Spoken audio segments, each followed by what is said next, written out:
امام مالک نے خبر دی انہیں وہب بن کیسان نے اور انہیں جابر بن عباد اللہ رضی اللہ عنہ نے کہ رسول اللہ صلی اللہ علیہ وسلم نے رجب 7 ہجری میں ساحل بحر کی طرف ایک لشکر بھیجا اور اس کا امیر ابو عبیدہ بن جراح رضی اللہ عنہ کو بنایا۔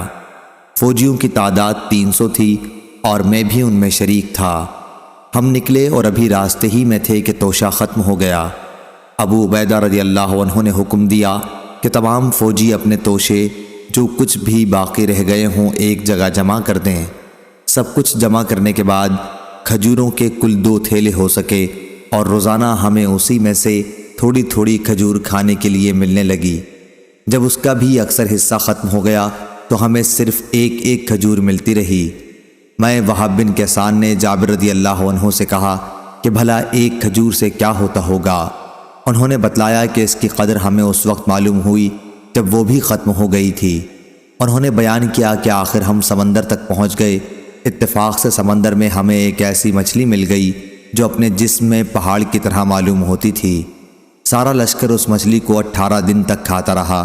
پھر ابو عبیدہ رضی اللہ عنہ نے اس کی دونوں پسلیوں کو کھڑا کرنے کا حکم دیا۔ اس کے بعد اونٹوں کو ان کے تلے سے چلنے کا حکم دیا اور وہ ان پسلیوں کے نیچے سے ہو کر گزرے، لیکن اونٹ نے ان کو چھوا تک نہیں۔ صحیح بخاری حدیث نمبر 2483۔ سلمہ رضی اللہ عنہ نے بیان کیا کہ غزوہ حوازن میں لوگوں کے توشے ختم ہو گئے اور فقر و محتاجی آ گئی تو لوگ نبی کریم صلی اللہ علیہ وسلم کی خدمت میں حاضر ہوئے اپنے اونٹوں کو ذبح کرنے کی اجازت لینے تاکہ انہی کے گوشت سے پیٹ بھر سکیں۔ آپ نے انہیں اجازت دے دی۔ راستے میں حضرت عمر رضی اللہ عنہ کی ملاقات ان سے ہو گئی تو انہیں بھی ان لوگوں نے اطلاع دی۔ عمر رضی اللہ عنہ نے کہا کہ اونٹوں کو کاٹ ڈالو گے تو پھر تم کیسے زندہ رہو گے؟ چنانچہ آپ رسول اللہ صلی اللہ علیہ وسلم کی خدمت میں حاضر ہوئے اور کہا، یا رسول اللہ صلی اللہ علیہ وسلم، اگر انہوں نے اونٹ بھی ذبح کر لیے تو پھر یہ لوگ کیسے زندہ رہیں گے؟ رسول کریم صلی اللہ علیہ وسلم نے فرمایا کہ اچھا، تمام لوگوں میں اعلان کر دو کہ ان کے پاس جو کچھ توشے بچ رہے ہیں وہ لے کر یہاں آ جائیں۔ اس کے لیے ایک چمڑے کا دسترخوان بچھا دیا گیا اور لوگوں نے توشے اسی دسترخوان پر رکھ دیے۔ اس کے بعد رسول کریم صلی اللہ علیہ وسلم اٹھے اور اس میں برکت کی دعا فرمائی۔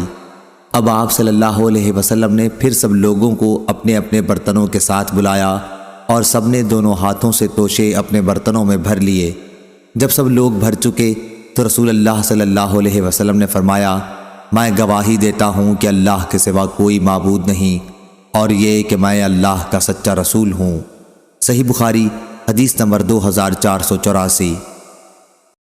ابو نجاشی نے بیان کیا، کہا کہ میں نے رافع بن خدیج رضی اللہ عنہ سے سنا، انہوں نے بیان کیا کہ ہم نبی کریم صلی اللہ علیہ وسلم کے ساتھ عصر کی نماز پڑھ کر اونٹ ذبح کرتے، انہیں 10 حصوں میں تقسیم کرتے اور پھر سورج غروب ہونے سے پہلے ہی ہم اس کا پکا ہوا گوشت بھی کھا لیتے۔ صحیح بخاری حدیث نمبر 2485۔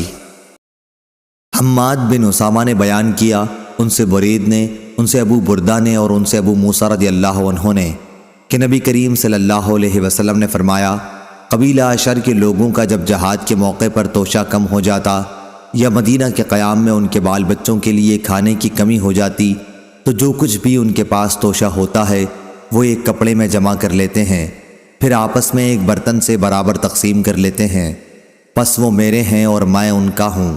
صحیح بخاری حدیث نمبر 2486۔ ثمامہ بن عبداللہ بن انس نے بیان کیا، ان سے انس رضی اللہ عنہ نے بیان کیا کہ ابو بکر رضی اللہ عنہ نے ان کے لیے فرض زکوٰۃ کا بیان تحریر کیا تھا جو رسول اللہ صلی اللہ علیہ وسلم نے مقرر کی تھی۔ آپ صلی اللہ علیہ وسلم نے فرمایا کہ جب کسی مال میں 2 آدمی ساجھی ہوں تو وہ زکوٰۃ میں ایک دوسرے سے برابر برابر مجرا کر لیں۔ صحیح بخاری حدیث نمبر 2487۔ ابو ایوانہ نے بیان کیا، ان سے سعید بن مسروق نے، ان سے عبایہ بن رفاع بن رافع بن خدیج نے اور ان سے ان کے دادا رافع بن خدیج رضی اللہ عنہ نے بیان کیا کہ ہم رسول اللہ صلی اللہ علیہ وسلم کے ساتھ مقام ذوالحلیفہ میں ٹھہرے ہوئے تھے۔ لوگوں کو بھوک لگی، ادھر غنیمت میں اونٹ اور بکریاں ملی تھیں۔ انہوں نے بیان کیا کہ نبی کریم صلی اللہ علیہ وسلم لشکر کے پیچھے کے لوگوں میں تھے۔ لوگوں نے جلدی کی اور تقسیم سے پہلے ہی ذبح کر کے ہانڈیاں چڑھا دیں، لیکن بعد میں نبی کریم صلی اللہ علیہ وسلم نے حکم دیا اور وہ ہانڈیاں اوندھا دی گئیں۔ پھر آپ صلی اللہ علیہ وسلم نے ان کو تقسیم کیا اور 10 بکریوں کو ایک اونٹ کے برابر رکھا۔ ایک اونٹ اس میں سے بھاگ گیا تو لوگ اسے پکڑنے کی کوشش کرنے لگے، لیکن اس نے سب کو تھکا دیا۔ قوم کے پاس گھوڑے کم تھے۔